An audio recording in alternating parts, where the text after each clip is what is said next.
Bom dia, professor, bom juiz dia. federal e também médico, né? Salomão Viana, tudo bem? Tudo bem, um prazer enorme estar falando aí com a Escola Superior de Advocacia da OAB de Goiás. Eu estive em Goiás tem algum tempo, proferindo uma palestra aí no evento de juízes federais. Uma cidade maravilhosa. Sou encantado com Goiânia, encantado com Goiânia. O nosso diretor-geral, Rafael Lara Martins, está aqui. Bom dia, nosso querido diretor. E a gente até assume aqui um compromisso, eu já estou colocando aqui também na responsabilidade do Rafael Lara, que assim que passa essa loucura, nós queremos muito te trazer aqui presencialmente para a gente poder ter um momento aí muito enriquecedor, né? E conta para a gente um pouquinho como é que está essa pandemia aí na Bahia, você que é professor aí da Universidade Federal da Bahia, é juiz federal aí na Bahia, como é que está essa questão aí da pandemia por aí? Olha, aqui muito cedo foram tomadas medidas relativas à prevenção, com restrições de locomoção. Ainda não se vê aqui na Bahia um quadro de, digamos assim, de desespero, né? O índice de ocupação das UTIs está elevado, mas não está no limite. E estamos aqui. Há já um pensamento, que no particular eu acho um pouco precipitado, de retorno às atividades. O Poder Judiciário já está se articulando para isso, a Justiça Federal já está se articulando para um retorno progressivo, e a tendência é que a gente assuma isso que já vem sendo chamado aí de novo normal, né? Exatamente, é o novo normal. E como é que está sendo a sua experiência trabalhando aí em home office? Aqui eu posso falar do Tribunal de Justiça de Goiás, onde os índices de produtividade aumentaram muito, né? E antes a situação de home office, que era uma discussão ainda ali incipiente, as pessoas não acreditavam muito, hoje tomou muita força, né? E por aí, como é que está aí na sua vara, você que é um juiz de execução, como é que está a sua vara de execução? Veja só, temos uma pequena particularidade no que diz respeito à primeira região, que vocês integram a primeira região, né? Goiás integra a primeira região da Justiça Federal. A primeira região somente tomou providências para a digitalização dos processos que tramitam nas varas de execução, as chamadas varas de execução fiscal, mas cuja competência para execução fundada em título extrajudicial de modo geral. Essas providências só foram tomadas em setembro do ano passado. Então, nós temos um índice baixo de processos eletrônicos. Baixo. E manusear os processos físicos nesse momento é um tanto complicado. De um modo geral, eu e meus colegas aqui adotamos um sistema de funcionamento mediante um rodízio de servidores para que os processos físicos não fiquem de todo parados. Mas os processos eletrônicos estão andando em altíssima velocidade, até porque são poucos. São poucos. Então, o ritmo deles está bastante acelerado. Eu comentava com minha esposa ontem, meu querido Rafael, em termos de média, o tempo meu de dedicação à atividade da Justiça Federal é muito superior ao tempo normal, mas muito superior. Assim, ontem foi um dia meio excepcional, mas eu posso lhe dizer, eu comecei, hoje é quarta, segunda-feira, eu sentei para trabalhar às 6h30 da manhã, levantei às 11h30 da noite. Eu comecei a pensar, por que está acontecendo isso? Todos os meus colegas estão dizendo isso. Mas você sabe por quê? Porque quando você se desloca para trabalhar, você encontra lá uma pilha de processos. Quando dá, no meu caso, 8h30, 9 da noite, eu aí, bom, independentemente de ter mais X processos lá, eu vou para casa. Mas quando você já está em casa, a pilha de processos que lhe aguarda no PJE está lá para você. Então você continua a trabalhar. Exatamente. Ô, Salomão, olha só, quem acabou de entrar aqui na nossa live, e eu ia mencionar dele agora, Pablo Stouzi, entrou aqui na nossa live e ele falou justamente isso, né? Ele, como um juiz de direito, ele falou assim: Rafael, eu estou trabalhando, parece que 15 vezes mais, eu não consigo mais parar, justamente porque a gente inicia num ritmo frenético muito cedo e vai até muito mais tarde. Pablo, obrigado aqui pela presença na nossa live. Te aguardo aqui para uma live também. Quando o professor Salomão Viana vier a Goiânia, venha junto para que a gente possa fazer um bate-papo, né? Pensa só que seria bom. Aí de alegria vira festa. Exatamente. A gente faz até um churrasco aqui, né? Coisa boa, coisa boa. Obrigado aí, Pablo, querido Pablo Stouzi, pela participação aqui na nossa live. Gratidão muito grande.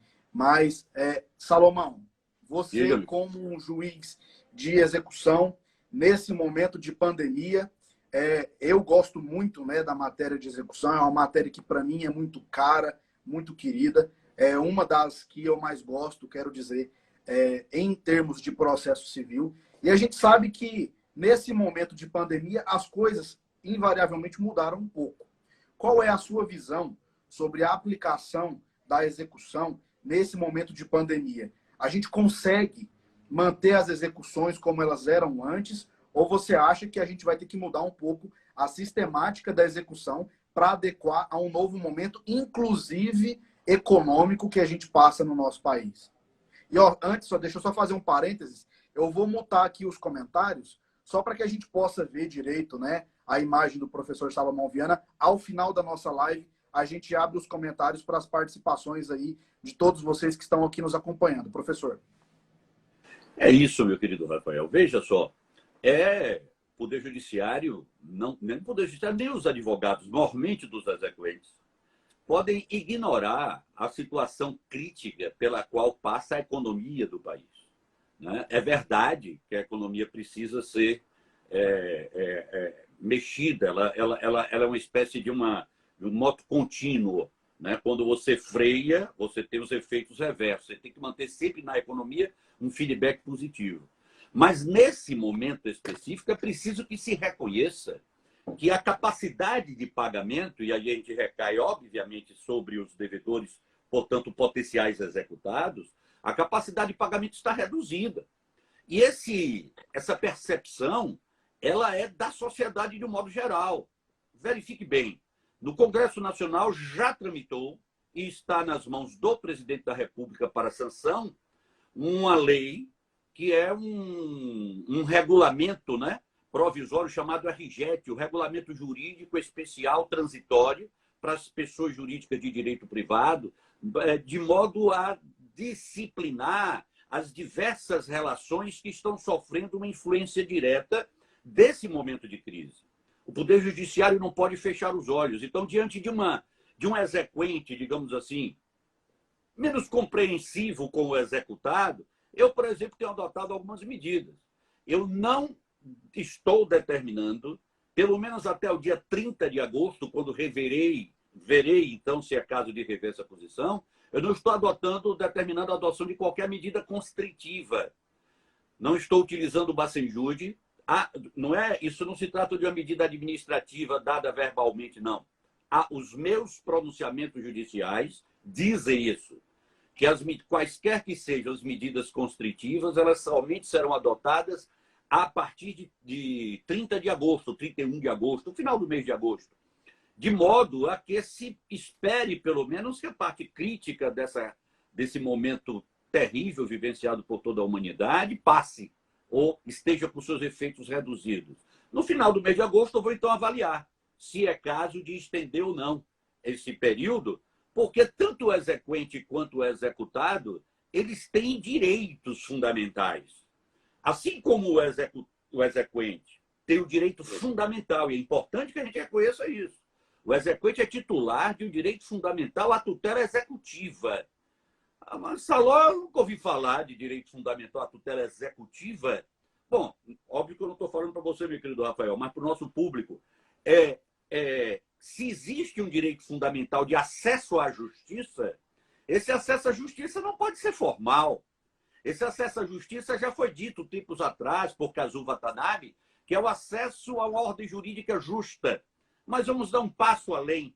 Não haverá ordem jurídica justa se as diversas obrigações assumidas nos diversos negócios jurídicos que são entabulados, que são levados a cabo, se elas deixarem de ser cumpridas, porque você cria um clima de insegurança. E aquele que teve o seu direito violado pelo inadimplemento de uma obrigação, ele vai ao Poder Judiciário. Está aí o acesso à justiça. Mas esse acesso à justiça não será nada se ele apenas for ao Poder Judiciário e a ele não for entregue o bem da vida que deveria ter sido naturalmente entregue pelo devedor. Então, aquilo que se chama de direito fundamental de acesso à justiça, aquilo que no direito constitucional é também chamado de direito como é que se usa, meu Deus? Inafastabilidade da jurisdição. São algumas expressões que são utilizadas, mas que têm o mesmo sentido. Nenhuma delas tem sentido se não se reconhecer um direito fundamental à tutela executiva. Portanto, há um direito fundamental de um lado. E do outro lado? Do outro lado, tem que estar atento também para direitos fundamentais que o executado tem, dentre eles, neste momento específico, o direito fundamental à preservação da sua própria dignidade e da sua família.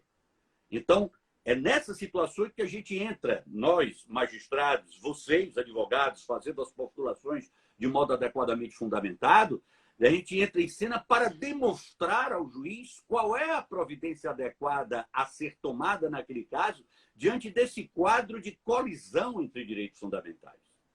Então, é isso que não pode ser ignorado nesse momento. É tão interessante. Outro dia eu li um raciocínio que vai bem ao encontro do que você está falando, professor, de que a justiça nada mais é quando o Poder Judiciário ele realmente entrega ao jurisdicionado uma resposta, seja ela positiva ou negativa, daquele direito que ele pretende invocar. E a demora do Poder Judiciário não se traduz como a garantia ao acesso, né, à justiça. E a gente vê algumas execuções que levam tanto tempo, tantos anos, e essas execuções correm por aí, e a gente vê que, embora o Poder Judiciário ele tente, de todas as formas, resguardar aquele exequente, resguardar o direito, né, a inafastabilidade ao acesso à justiça do exequente, a gente vê que, muitas vezes, o executado ele sabe jogar muito bem com o regulamento debaixo do braço, né? Ele consegue fugir muito bem, e é muito difícil de que o exequente, e na figura do Poder Judiciário, consiga satisfazer aquele crédito a que ele tem direito. E aí, muitas vezes, eu como advogado, se eu for somar aqui quantos processos nós estamos em fase de execução por anos, e meu cliente, a gente fala assim para ele, não, mas a gente conseguiu ganhar a sua ação. Tá bom, mas cadê o dinheiro, pelo amor de Deus? Né? Ele não quer saber de ganhar a ação, ele quer saber da satisfação, ou seja, ele quer saber do dinheiro.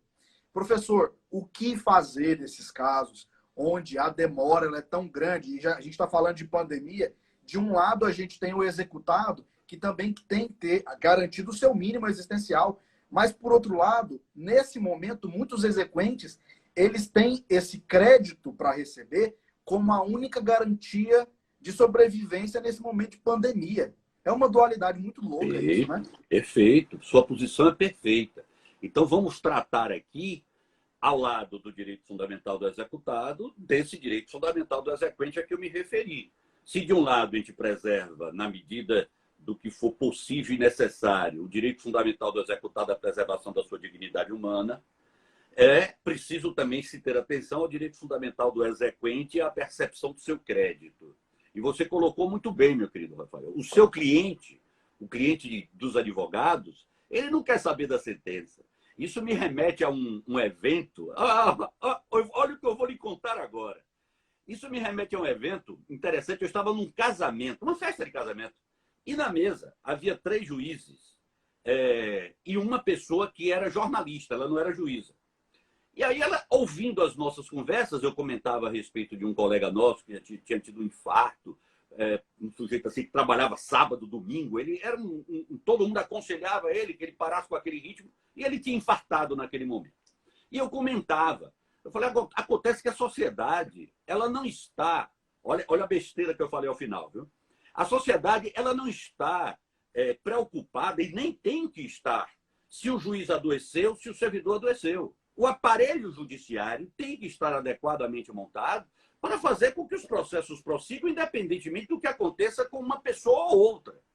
Aí vem a besteira. Afinal de contas, o que as partes querem é a sentença. Aí a única que não era do meio jurídico virou para mim e falou assim, sentença? A parte que quer é o dinheiro, Salomão. Isso é a execução. A execução é a parte mais nobre do processo. Se você não tiver execução efetiva, você não vai a lugar nenhum. Você desmoraliza a justiça. E aí, diante dessa sua indagação, meu querido Rafael, veja só, A gente agora está diante de um caso que você falou do executado que joga com o regulamento debaixo do braço. Esse regulamento mudou contra ele. Esse regulamento hoje não é mais favorável a esse tipo de executado. O novo Código de Processo Civil criou um forte arsenal, mas é forte mesmo, um forte arsenal de auxílio ao exequente no que diz respeito à efetivação desse direito fundamental dele à tutela executiva. Eu vou colocar aqui apenas 2 exemplos muito evidentes. Por exemplo, o poder geral de obtenção de informações a respeito do objeto do processo.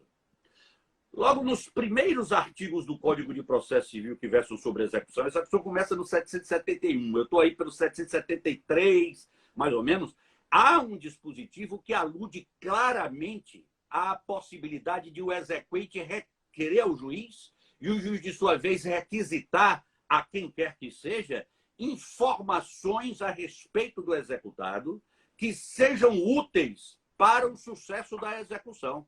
Mas requerer para quem, Salomão? Não estou achando o executado. Posso requerer a empresa que fornece energia elétrica e que tem endereço de um bocado de gente?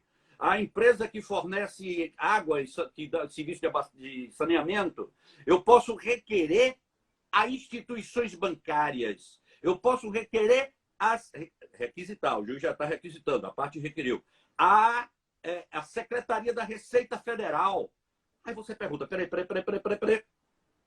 Mas aí você está correndo o risco de violar a privacidade, violar o sigilo bancário. Depende das informações que vierem aos autos. Se as informações que vierem aos autos desbordarem os limites da informação que eu preciso para a execução, ou eu desentranho tais informações dos autos, ou eu as coloco num anexo que está revestido por segredo de justiça. Eu não preciso sequer revestir o processo todo de segredo de justiça. E prossegue-se, então.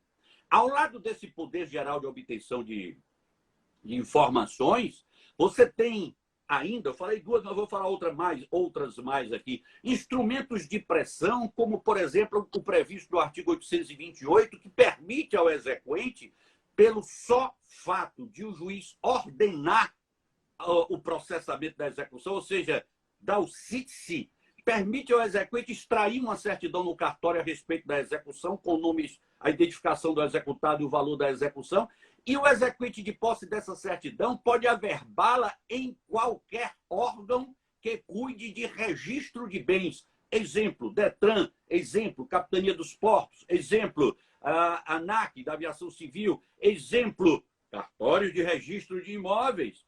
Então, basta isso. Não precisa o juiz mandar, entenda bem. Não é uma coisa que se despede, o juiz vai deferir ou não. Não é isso. Ele pega a certidão e ele pode fazer isso. Ao lado disso, o juiz também pode ordenar, aí já é o juiz que ordena requerimento do exequente, inscrição do nome do executado em cadastro de inadimplentes. E, finalmente, como medida ainda altamente robusta para o fortalecimento desse arsenal de apoio ao direito fundamental à tutela executiva, está a ampla possibilidade que foi aberta pelo texto do artigo 139, inciso 4 do CPC, quanto à adoção de medidas executivas atípicas. Medidas executivas atípicas que já existiam, já estavam previstas no ordenamento passado, mas limitadas essas medidas, às execuções de obrigação de fazer, não fazer, e de entrega de coisa distinta de dinheiro, coisa certa e coisa incerta. E que agora, em razão do texto do 139, inciso 4, passa agora a poderem ser aplicadas essas medidas executivas atípicas em processos que versem sobre obrigação pecuniária. Então, o código hoje coloca-se nas mãos do credor, nas mãos do exequente, um robusto arsenal. E eu tenho observado, eu já vi agora a minha prática judicante, eu tenho observado que, aos poucos, os representantes judiciais, os advogados públicos ou privados da parte exequente, vêm se assenhoreando desse conjunto de medidas e estão transitando com muito mais tranquilidade na busca desses instrumentos de pressão, legítimos instrumentos de pressão, sobre o executado. Qual é o cuidado que o juiz precisa ter? A preservação da dignidade humana do executado. Perfeito, perfeito. Eu gosto muito do artigo 773 do CPC, porque ele reveste o juiz de uma autoridade muito importante e ele pode, de ofício, tomar qualquer medida. O artigo fala justamente nisso, né? Tem um artigo, professor Salomão, do Marcelo Abelha, professor Marcelo Abelha, também um processualista. É um artigo de 2016, mas que me marcou muito e eu nunca esqueci desse artigo. É um artigo que foi publicado, está lá no Migalhas. Inclusive, Marcelo Abelha veio aqui na OAB Goiás. Se eu não me engano, também nesse ano de 2016, deu uma palestra sobre esse tema. Esse artigo ele fala do devedor cafajeste, né? Que é realmente esse devedor cara de pau, sem vergonha, que deve, não nega e não paga de jeito nenhum, né? E aí, ao longo desse texto, ele expõe ali algumas medidas, que são essas medidas que você está se referindo, né? E eu quero saber sua opinião justamente sobre essas medidas de apreensão de passaporte, cartão de crédito, CNH, não como uma medida de reprimir o devedor para que ele não faça nada, mas de realmente compeli-lo a que ele faça o pagamento daquela dívida, né? Perfeito. Essa sua indagação, ela assim, ela está exatamente no foco desse momento, né? Um momento de grande profusão de situações envolvendo colisão entre direitos fundamentais. Veja só, você está aludindo claramente, quando se fala em apreensão de passaporte, bloqueio de cartão de crédito, que são instrumentos de execução indireta, são instrumentos de coerção para compelir o devedor a adimplir a obrigação. Aí é preciso agora a gente ter alguns cuidados, exatamente para evitar o excesso. Por quê? Porque o excesso, uma vez sofrendo controle por uma instância superior, por exemplo, resulta por inibir a própria utilização do instituto. Muitas vezes o operador do direito, o advogado, toma conhecimento de que o tribunal tal reverteu uma situação, que seria uma situação dessa, de apreensão de passaporte, coisas do gênero assim, e aí ele fica com a impressão, por exemplo, de que aquele artigo 139, inciso 4, não produz efeito nenhum. Então, o que é que a gente tem que fazer? A gente tem que sistematizar, utilizar critérios adequados para lançar mão dessas medidas executivas atípicas. A primeira coisa que a gente precisa perceber, isso é importantíssimo, é que naquele 139, inciso 4, há uma alusão clara a um poder geral de efetivação das decisões judiciais. Agora, tem que perceber outra coisa ao lado disso. O 139 é um artigo que cuida da disciplina da atuação do juiz. Então, incumbe ao juiz, o texto diz, incumbindo-lhe, 2 pontos. No 4, a possibilidade da adoção dessas medidas. Quando você migra para o artigo 536, que cuida do cumprimento definitivo das decisões judiciais, das sentenças, que reconhecem a exigibilidade de obrigação de fazer ou de não fazer, e quando vai dar um outro pulinho menor agora, por 538, que disciplina o cumprimento definitivo da sentença que reconhece a exigibilidade das obrigações de entregar coisa distinta de dinheiro, você vai ver que no 536 há uma referência expressa a esse poder geral de efetivação das decisões judiciais quanto a obrigações de fazer ou não fazer. No 538, há uma referência expressa ao 536, absorvendo, portanto, esse poder geral de efetivação das decisões judiciais no que concerne a obrigações de entrega de coisa distinta de dinheiro. E quando você vai para os artigos que versam sobre quantia certa, execução de quantia certa, não há nenhuma referência a um poder geral de efetivação. Vou resumir o que eu disse. Quando a gente fala em poder geral de efetivação, você encontra um dispositivo geral no 139, que não trata de execução, mas das incumbências do juiz. E você encontra dispositivos específicos aludindo a poder geral, só para a obrigação de fazer, não fazer, entrega de coisa distinta de dinheiro. Isso nos dá um recado. Qual é o recado? Olha, se eu olho a execução de quantia certa, encontro na disciplina da execução de quantia certa, no total, mais de 100 artigos. Olha a execução de obrigação de fazer e não fazer, de entrega de coisa distinta de dinheiro, cada uma delas. Se você somar a parte de execução fundada em título judicial com a parte da execução fundada em título extrajudicial, somar as duas, cada uma dessas execuções vai ter 9, 10 artigos. Isso também quer dizer alguma coisa. Ou seja, quando eu estou diante de obrigação de fazer ou não fazer, ou entrega de coisa distinta de dinheiro, há uma previsão expressa nos poucos artigos que disciplinam a matéria, há um poder geral de efetivação das decisões judiciais quanto a esse tipo de obrigação. Quando eu vou para a execução por quantia certa, eu encontro 100 e tantos artigos e nenhum deles se refere a um poder geral de efetivação das decisões judiciais na execução por quantia certa. O único momento que eu encontro uma referência a isso é no 139, que é um dispositivo geral. Conclusão a que se chega, meu querido. A adoção de medidas executivas atípicas no que toca a processo de execução por quantia certa somente pode se dar subsidiariamente. Ao passo que, no que toca à execução de fazer, não fazer entrega de coisa distinta de dinheiro, é prioritariamente. São duas situações completamente diferentes. Totalmente diferentes. Isso se agrava, meu querido Rafael, pela constatação, quando você migra lá para o... Você vai encontrar a solução dada, solução entre aspas, dada pelo legislador para quando você não encontra o executado ou não encontra bens do executado. Qual foi a solução que o legislador deu?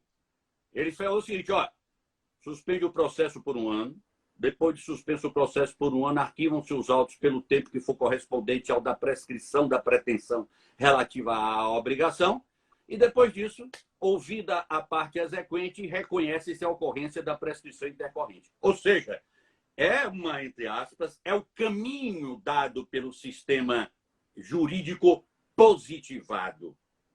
Veja só, quando se trata de quantia certa, houve grandes dificuldades para obter a satisfação da obrigação, esse processo está marchando para uma prescrição intercorrente. Então, é preciso que, no uso dessas medidas executivas atípicas, haja muito cuidado, haja muita ponderação e razoabilidade. Aí entram em cena aqueles dois belíssimos postulados da ponderação, da proporcionalidade e da razoabilidade. Então, o requerimento pelo advogado de uma medida executiva atípica numa execução por quantia certa passa pela demonstração do cumprimento das exigências postas pela doutrina para a aplicação dos postulados da proporcionalidade e da razoabilidade. Perfeito. Deu uma travadinha aqui e eu vou até abrir os comentários para saber se está travando só para mim, se é só a sua imagem. Enquanto o pessoal comenta aqui, mas deu para ouvir perfeitamente o que você falou, professor. Alguns magistrados não gostam de revestir naqueles poderes que lhes foram conferidos lá pelo 773. A verdade é essa. Existem alguns juízes que eles ficam um pouco receosos justamente para não extrapolarem essa margem da proporcionalidade.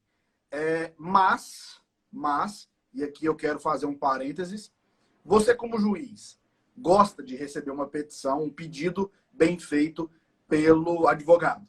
Até porque isso vai facilitar o seu serviço, vai tornar o processo muito mais célere, vai evitar que o magistrado dê um despacho dizendo que aquele tipo de medida que o postulante, né, o advogado, ele requereu, não se aplica naquele caso. Então, tudo bem. Aqui a gente tem um ponto de concordância. E aí, justamente por isso, e entendendo que alguns advogados, em alguns casos, eles veem essas chances das medidas constritivas, né, como regra e não como uma exceção, como você mesmo ponderou, e eles sempre pedem, né? É aquele típico advogado que, eu vou pedir tudo porque aí o juiz vai me dar alguma coisa. Ou então, também tem aquele tipo de advogado. Isso acontece, tá, gente? Não tô falando mal, não. E é bom dizer isso, Claro. porque além das pessoas que estão aqui acompanhando a gente por essa live depois vai ficar salva e vai lá para o nosso canal do YouTube da ESA Goiás. Então, vale muito esse alerta aqui para toda a advocacia. Em muitos casos, o juiz recebe uma petição, recebe ali o pedido formulado pelo advogado e ele fala, poxa, meu filho, eu queria tanto te dar a satisfação do que você quer, mas você não soube pedir, pelo amor de Deus.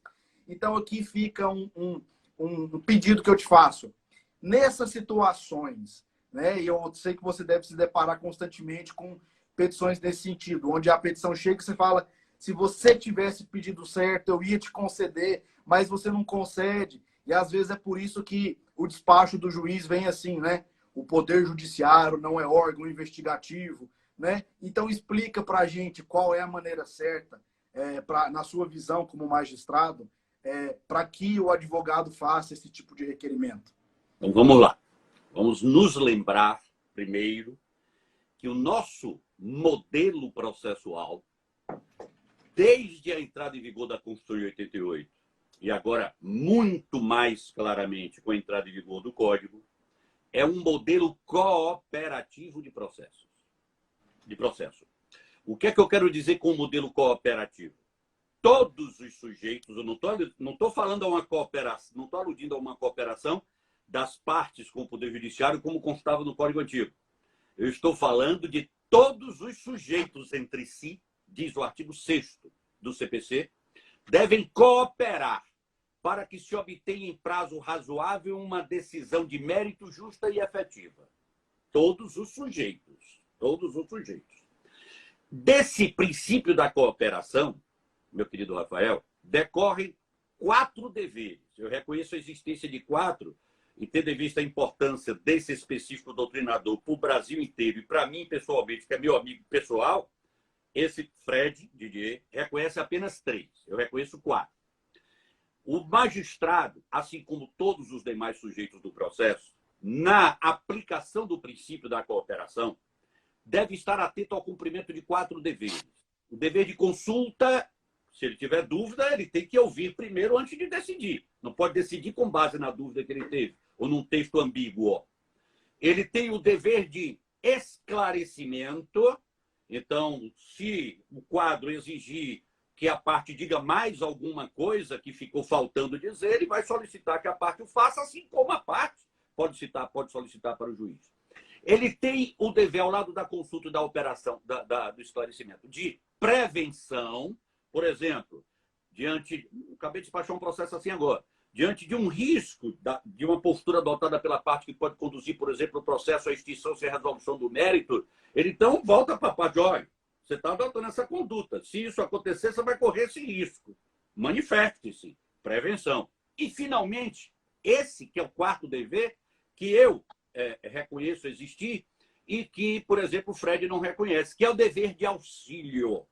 Dever de auxílio. Qual é a dificuldade para reconhecimento desse dever de auxílio no que toca à atuação do magistrado? É a tênue linha que existe entre auxiliar e tornar-se parcial. Então, é preciso muito cuidado com a atuação do magistrado nesse ponto. Muito bem. Postas essas bases, você vai agora, por exemplo, para o artigo 773, que, uma vez provocado, muitas vezes gera esse tipo de pronunciamento a que você se referiu, que o Poder Judiciário não é órgão de investigação de coisa nenhuma, etc, etc. Lembre do texto do 773, que diz, dentro lá dos seus incisos, que, uma vez sendo requerido pela parte, o juiz deverá requisitar informações aos órgãos lá apontados pela parte como sendo núcleo ou foco das informações. Lembre do 319. O 319 é o da petição inicial. Se a gente se recorda bem, o inciso 2, só falta pedir que autor e réu digam quantas pessoas habitam na casa, quantos cômodos a casa tem, porque é uma série de informações muito grande a respeito tanto do autor quanto do réu no que toca à sua qualificação.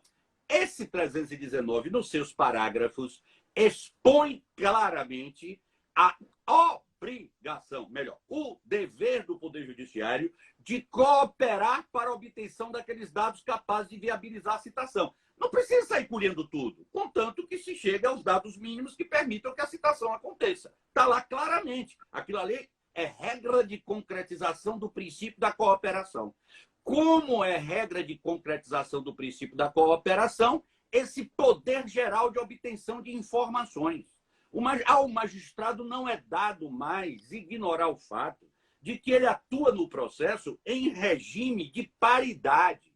Ele não atua no processo numa situação de superioridade, como, não sei se vocês devem se recordar de doutrinadores e professores de processo civil que diziam assim: o órgão julgador, o juiz está entre e acima das partes. Tem essa expressão, né? A triangularização. É um triângulo, né? O juiz está na ponta do triângulo. O juiz está lá na ponta superior. Não. Hoje nós temos, se tiver que haver uma representação gráfica, em vez de um triângulo, um círculo. Há um regime de simetria. Não há um regime de superioridade. Obviamente que dentre esses sujeitos alguém vai ter que decidir. Obviamente que dentre esses sujeitos alguém vai ter que coordenar os atos, porque não pode uma das partes coordenar os atos, não prejudica a outra, mas isso não significa superioridade. É um regime de simetria. O momento da decisão é um momento de exercício da soberania estatal. E aí não tem jeito. Aí o juiz realmente, nesse momento, ele tem que pronunciar. No mais, a atuação é simétrica. E esse Deixa eu fazer um parênteses nesse ponto. Eu te considero como um colega, porque claro, nós dois estamos revestidos da mesma função de garantir a justiça, tanto o juiz quanto o advogado. Mas acontece, Salomão, infelizmente, né, muito advogado tende a achar que juiz morde. Né? Você morde, Salomão? Não morde, né? Então, eu coaduno muito desse seu princípio, né? De que dentro da cooperação também tem que se alinhar, e não vejo nenhum problema nisso, eu como advogado, entrar no seu gabinete e falar assim: querido doutor, eu quero entender qual é o seu posicionamento, como é a sistemática aqui da sua vara de execução acerca desse tema, para que, a partir dessa ciência, eu consiga desenvolver melhor o meu raciocínio dentro desse processo que a gente está aqui juntos, né, cooperando para que a gente chegue a um resultado válido. Não é por aí? Olhe como esse exemplo que você deu é um exemplo claro de aplicação do princípio da cooperação nos seus deveres de prevenção, esclarecimento, consulta e auxílio. Qual é o cuidado, meu querido Rafael, que todo juiz tem que ter? Como isso aí, um juiz experiente, obviamente, sabe disso. O juiz ouve mais do que fala. Tem que assim ser, senão ele termina se comprometendo com posições. Mas, quantas e quantas vezes advogados chegam no meu gabinete e aí expõem uma situação como essa, e eu digo: doutor, será que o caminho adequado é esse? O senhor já pensou, por exemplo, em vez de trilhar esse caminho? Vou lhe dar um exemplo. A Fazenda Nacional encontra um quadro de grande devedor que está utilizando de todos os artifícios possíveis para fugir da obrigação de pagar o tributo, que é muito comum na unidade julgadora como a minha. Aí veio de lá a Fazenda Nacional, me apresentou um tipo de requerimento que claramente não iria satisfazer o que ela estava querendo. Veio os procuradores, vieram conversar comigo, porque se tratava de grande devedor, etc. Eu falei: olha, doutor, pense bem a respeito. Qual é a dificuldade que vocês estão encontrando? Vocês não estão encontrando dificuldades, em verdade, para obter provas de que essa pessoa está adotando esse tipo de postura? E aí, a depender das provas que obtenham, aí vocês poderão ou não adotar, por exemplo, requerer uma medida cautelar fiscal, ou, se já tiver meios, propor a própria execução. Não é isso que vocês estão querendo? É isso, doutor. Vocês já viram o artigo 381 do Código, que deu uma reformulada completa na produção antecipada de prova, e hoje ela pode servir, por exemplo, para que você obtenha dados, de modo a que você decida, com base nesses dados, se vai ou não propor uma demanda no futuro? Será que esse caso não está mais perto? Raciocine, doutor. Pronto. Eu coloquei para ele. Cumprir o dever de auxílio? Cumprir o dever de auxílio. Sem chegar ao ponto de me tornar parcial, porque eu não disse nada, nem que vou deferir, nem que vou indeferir. Agora, dentro de um dever de prevenção, você recebeu um processo, você sabe que vai para lugar nenhum, qual é o caminho desse processo? Ir para o arquivo, sem que o mérito seja apreciado, porque ele é inaproveitável. Você percebe? Então, essa função do Poder Judiciário, ela tem que ser desempenhada pelo juiz, mas obviamente, exige muito cuidado, exige muita cautela. Muitas vezes os juízes, e muitos advogados, é bom que se diga também, postam-se como se fossem, integrassem polos opostos, como se houvesse entre eles uma constante possibilidade de conflito.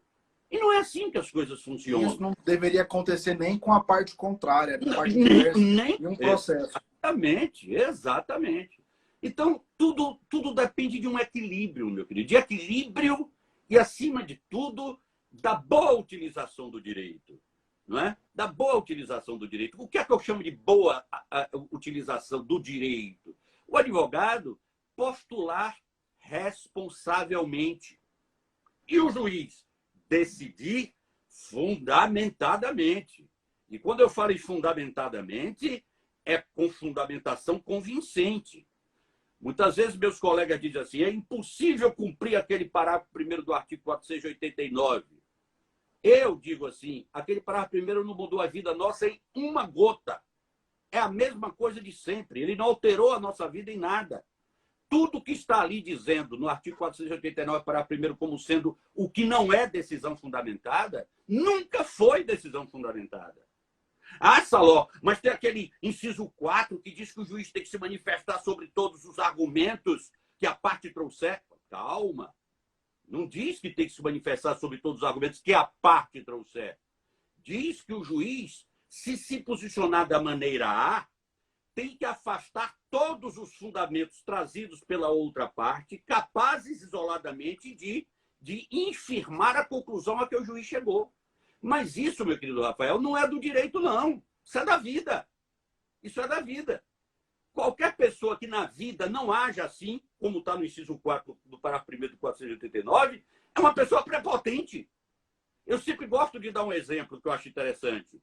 Imagine o pai com a filha que recém ingressou na faculdade de Direito, aí diz assim, chega encantada em casa assim, meu pai vai ter um evento em Maceió e vai palestrar nesse evento o professor Marcos Bernardi de Mello, minha professora de Teoria Geral do Direito fala muito dele, meu professor de Processo de Direito Civil fala muito dele, e eu queria ver o professor Marcos Bernardi de Mello falando. Além disso, meu pai, eu tenho um sonho de conhecer Maceió, e meu namorado vai também, e eu não quero deixar ele sozinho lá. O que é que essa adolescente entrando na idade adulta apresentou? 3 fundamentos. Os 3, cada um deles isoladamente considerados, são suficientes, cada um deles é suficiente para sustentar a postulação e para Maceió. Aí o pai responde para ela, minha filha, o professor Marcos Bernardi de Mello estará aqui em Goiânia daqui a 20 dias. Não há necessidade de você se deslocar para Maceió nesse fim de semana. E encerra a conversa. O que é que essa filha naturalmente vai dizer para ele? Mas, pai, eu tenho vontade de conhecer Maceió. E, além do mais, meu namorado vai e eu quero estar com ele. Olha só. O pai que se recusar a tratar desses 2 outros fundamentos, ele está sendo prepotente, autoritário, omisso. Suponha que esse pai deixa a filha ir. A mãe liga para ele. Você deixou Mariinha ir para esse evento? Mas acontece que ela tem uma consulta marcada nesse período, a consulta médica, e, além do mais, ela não tem idade para frequentar, para viajar sozinha assim. Aí o pai se vira para ela e fala, então faça o seguinte, cancele a consulta médica. Tchau. E o outro fundamento? Ela não tem idade ainda para viajar dessa forma. Ele vai ter que tratar, você tem que reconhecer que ela já está na faculdade, parará, parará. Ele não pode deixar de se manifestar. Isso é da vida. Isso é do direito, isso é do processo. Então, não há novidade nesse parágrafo 1º do 489, meu querido. A fundamentação ela é a forma como o Poder Judiciário se legitima frente à sociedade. Então, assim como tem que haver postulação responsável, tem que haver decisão responsável. E a decisão responsável é a decisão adequadamente fundamentada. Perfeito. Perfeito, Salomão. Querido professor e juiz, a gente já está caminhando aqui para o final, a gente já tem 12 minutinhos e eu vou abrir aqui os comentários para o pessoal também interagir. Tem gente perguntando aqui no inbox.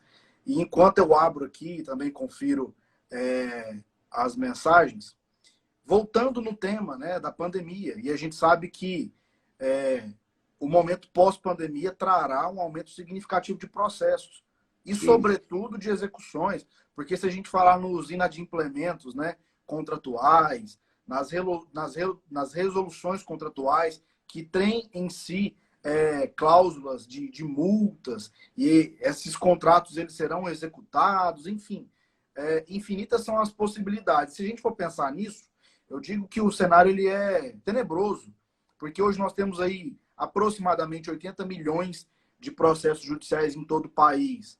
Né? Teve uma redução significativa dos últimos dados do CNJ, que a gente tinha aí 100 milhões. Mas ainda assim é um número muito alto.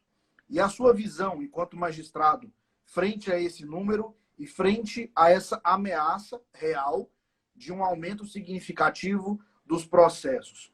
Em termos de julgamento, o que você acha que vai ter que readequar, e a sua vara, que é uma vara específica de execução, acerca da execução, o que nós vamos ter que readequar para que o processo ele seja mais eficaz? Meu querido, e todos os meus queridos que estão nos ouvindo, essa atividade consistente em administrar processos, que é isso que você está se referindo, o magistrado, o magistrado que se dedica à sua atividade, ele tem que pensar de duas formas. Ele tem que pensar na resolução de cada caso concreto, tal qual o caso concreto tem que ser resolvido. E ele tem que criar uma sistemática de fluxo de processos, de modo a que a sua unidade não seja inundada, ou tendo sido inundada, não permaneça inundada. Porque a inundação não depende de nós. A inundação vem de fora. Então, cabe a nós adotar providências para melhor lidar com esses quadros, por vezes, anômalos. Veja só. Vou lhe dar um exemplo ocorrido agora. Nós estamos vivenciando isso, nós, juízes de vara de execução fiscal, aqui em Salvador. Houve uma mudança na competência territorial nossa e nós estamos recebendo agora, do interior da Bahia, algo em torno de 20 mil processos no total. Cada vara receberá em torno de 20 mil processos. Dá mais de 20 mil processos, na verdade. São 150 mil processos dividido por 5, dá 30 mil processos para cada vara. O que é que cabe a nós, juízes, e a sua equipe de assessores e servidores? Criar um sistema de trabalho que permita um processamento adequado desse volume. Trabalhar de modo a dar um rumo para aqueles casos que são parecidos, promover diversos caminhos para os casos que estão caminhando, que estão indo em certas direções, saber identificar aqueles casos em que há necessidade de um tratamento específico. Tudo isso envolve uma colaboração muito grande entre magistrado e servidores. E o advogado, que tem que adotar as providências para poder dizer: senhor juiz, esse acaso aqui não é igual àqueles outros, não. Ele parece ser, mas não é. É preciso que Vossa Excelência atine para essa peculiaridade. Então, estamos sim, pelo menos os juízes que procuram se preparar para enfrentar as adversidades, estamos, sim, criando meios para lidar com esse quadro que fatalmente virá. E vindo, cabe ao Estado, né? O Poder Judiciário é uma face do Estado. Cabe ao Estado justificar para o cidadão a razão pela qual ele recolhe tributos. Cabe ao Estado, portanto, independentemente das intempéries, buscar encontrar o melhor meio de prestar serviço, no caso nosso, serviço consistente na prestação jurisdicional. E assim, a gente tem que ter a consciência, né, de que as coisas mudaram mesmo. Inclusive aqui nos comentários, aqui no inbox, né, nas perguntas, tem gente falando reclamando das audiências virtuais, veja só, dizendo que perdeu o olho no olho. É uma realidade, né, que a gente tem que se adequar. Você deve se recordar entre aspas, que não existe mais, mas existia, e a fundamentação da existência era essa: princípio da identidade física do juiz. Recorda disso? O juiz que ouve a testemunha, que instrui o processo, terá que ser o mesmo que sentencia. Por que isso? Por que havia isso? Havia isso por causa dessa peculiar situação da troca de olhares, da percepção subjetiva. O magistrado, como qualquer pessoa humana, ele, ao ouvir, ele sabe identificar, ou deveria saber, o grau de credibilidade que aquele depoimento está ensejando. E na fundamentação, mesmo que ele vá dizer, por exemplo, que 3 testemunhas depuseram em tal sentido quanto a tais fatos, e 2 outras em outro sentido quanto aos mesmos fatos, apesar de ser 3-2, essas 2 aqui são pessoas com tais características, cujos depoimentos ensejaram um clima de credibilidade muito. É dado ao juiz fazer isso. E ele, isso é fundamentação. Você fala assim, mas isso não está num campo de subjetividade. Evitar a subjetividade. É impossível evitar a subjetividade. O que se pode fazer no sistema jurídico é reduzir drasticamente, tanto quanto possível, o campo da atuação subjetiva do magistrado, criando critérios técnicos que façam com que o magistrado se veja impedido de agir de acordo com a sua vontade para agir de acordo com a vontade do sistema jurídico. Lembremos-nos, por que o juiz usa toga? Por que o advogado usa toga? Por que os juízes ingleses usam aqueles paramentos todos, até certo ponto ridículos, aquela cabeleira branca, etc. Aquilo é para despersonalizar. Não está ali José, Antônio ou Francisco. Está ali um agente do Poder Judiciário decidindo, não de acordo com a vontade dele, mas de acordo com a vontade do sistema jurídico. E para que essa função seja desempenhada adequadamente, é função da doutrina, é função do advogado fazer o cerco, fazer a fundamentação adequada, apresentar suas postulações de modo a afastar, tanto quanto possível, a vontade individual de cada ser humano, juiz, para que seja aplicada a vontade do sistema jurídico. Salomão, seu fã-clube está presente aqui na live, viu? Olha só, Fernando Lourenço falando que quando crescer profissionalmente quer ser como você. Bárbara César também te elogiando. Tem muita gente agradecendo pela live.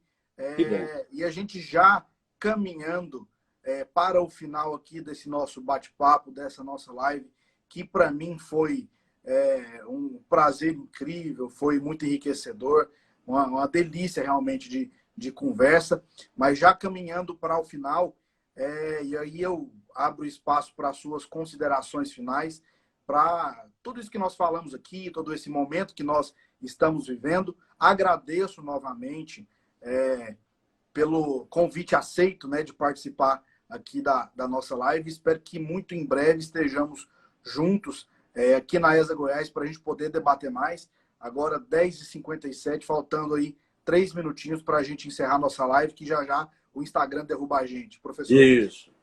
Meu querido, nesse pouco tempo, eu não posso deixar de registrar minha gratidão, mas, acima de tudo, a Deus. Né? Nós estamos aqui porque Ele permite. As grandes qualidades que todos nós temos, cada um individualmente tem, nos são dadas por Ele, para que possamos utilizá-las sempre em favor do próximo. Então, por algum motivo, você veio até mim e me solicitou estar aqui com vocês todos. Eu estou aqui procurando dar o melhor de mim, com o propósito de ajudar aqueles que nos estão ouvindo. Assim como a ESA tem o propósito de ajudar os advogados. Essa é a nossa grande função. Então, o registro da minha gratidão a Deus e da minha gratidão a vocês pela confiança depositada para dividir esse momento aqui maravilhoso com você mesmo, com a ESA e com os advogados de Goiás. Muito obrigado. Agora sim, já até apareceu aqui o aviso para mim que a nossa live está para cair. Professor, muito obrigado. Obrigado a todos que participaram aqui. A gente tem gente aqui do estado de Goiás, da Bahia, aí da sua terrinha, do Espírito Santo, de todo o país nos acompanhando. Gratidão. Essa live ficará salva no YouTube da ESA Goiás. Professor, um grande abraço e até o nosso próximo bate-papo. Muito obrigado.